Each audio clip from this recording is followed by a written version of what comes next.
All right. This next story is a very big deal. The January 6th Trump riot committee, the committee investigating the January 6th, 2021 Trump riots, is quite frankly doing a very good job of something that is very difficult. There are so many different aspects to the Trump riots. What was Trump up to in the time leading up to? What was going on within law enforcement? What were Trump's kids doing? What were members of the House doing? What were members of the Senate doing? Who knew what when? Etc. Records that need to be obtained, all these different things. The last 2 weeks have generated new evidence for the committee because Donald Trump's reaction to the committee's actions now appear to be witness tampering. And in fact, Congressman Pete Aguilar said on CNN yesterday, Trump is tampering with witnesses, which is again scaling up the criminality potential of what Donald Trump has been up to. So we have a CNN report about this. January 6th committee member says Trump absolutely tampering with witnesses as he continues to dangle pardons. Let's take a look at this video clip here. That lawyer represents other January 6th defendants and said that Rhodes and others would welcome a Trump pardon. Is Trump tampering with witnesses when he's talking about pardons, when he's dangling them in front of 1-6 defendants? Absolutely. And I think the question is more for my colleagues on the other side of the aisle, where are they? Do they support this? When is enough enough? When a mob is chanting, hang Mike Pence, it wasn't enough. When the former president asked Brad Raffensperger to find him 11,000 votes, It wasn't enough. Right. Now he's, dangling pardons if he gets back in office for individuals. Will that be enough, or will there be more collective amnesia? I just don't know where the floor is these days on that. Where is the floor and what is the bottom, or however it is that you want to describe it? And what's being referred to here, and what's funny is this isn't even the first time that Donald Trump is dangling pardons in a way that could be seen as witness tampering. Remember that back with during the Russia probe, where you had Paul Manafort, Carter Page, Roger Stone, all these different people being investigated and interviewed and many subsequently charged for lying to the FBI or different things. Donald Trump did the exact same thing. He talked about those who are staying strong, and he talked in a circuitous sort of roundabout way about the possibility of pardons. It could have been argued at that point, and many legal experts did argue, that's a form of witness tampering. You were signaling to these individuals, if you don't cooperate, I may pardon you in the future. If you don't cooperate, there may be good things coming. And if you do cooperate, you're going to be on the list of bad boys, so to speak, and you're no longer going to be in my good graces or whatever the case may be. Here, Donald Trump is doing a very similar thing with the Trump rioters themselves. It's different because there's a really good chance Trump is never going to pardon any of them. And this is sort of like multi-step.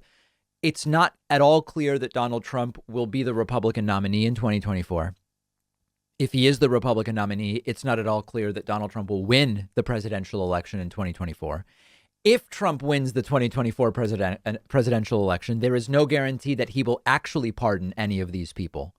And so not only is it another attempt to potentially influence the behavior of the rioters and of those, and this is an important addition, it's not only about influencing the behavior of the rioters themselves in their cases, but also of Republicans, more so in the House, but in theory in the House and Senate and other people around Trump in general about cooperation with the committee or the Trump riots. It's a bigger signal, but it's not even clear that Trump really intends to follow through on this. And you can make the argument, as Pete Aguilar does on CNN, that it is a form of witness tampering. Now, the obvious question is, well, so should we expect a criminal referral to the Department of Justice?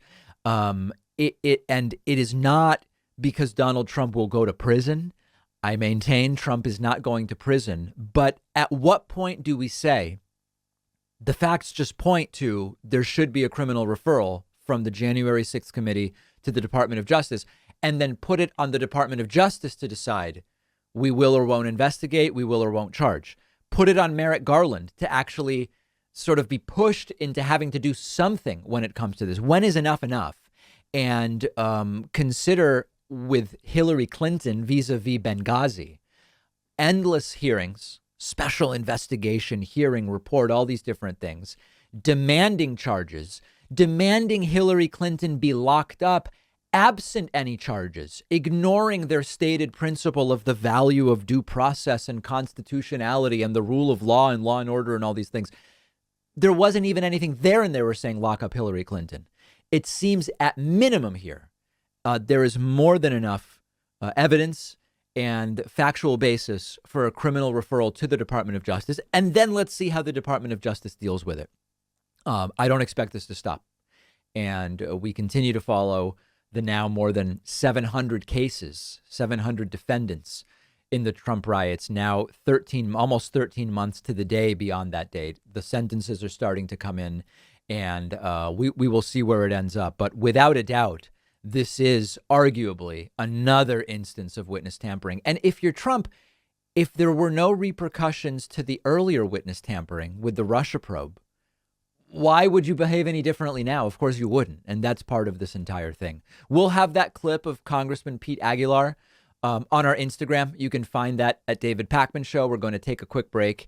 And we've got a really interesting interview coming up, not about the 1%, but about the 9.9%. What does that mean? It's a very interesting group culturally and economically.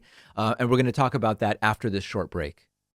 One of our sponsors is Splendid Spoon. Now, if you're like me, I love planning my meals out for the week, but sometimes I just run out of time to plan them for every single day. And Splendid Spoon makes that whole process a lot easier. They deliver fresh, delicious, plant-based meals right to your door, ready to eat. No cooking, no cleaning dishes, saves you a lot of time. You can choose from over 50 hot and cold meal options. There's smoothies, grain and noodle bowls, soups. I'm a big soup guy. Many of you know that. I also really liked the vegan meatballs with marinara noodles. Delicious. Both I and Splendid Spoon believe eating more plant-based is a great tool for feeling good, for helping the environment. The list goes on. I'm not vegan. You all know that, I think. But Splendid Spoon is really great to just help me maximize the proportion of plants in my diet. Splendid Spoon takes all of the work out of tasty, healthy, plant-based meals. And you'll save $35 when you go to splendidspoon.com/Pacman. The link is down below.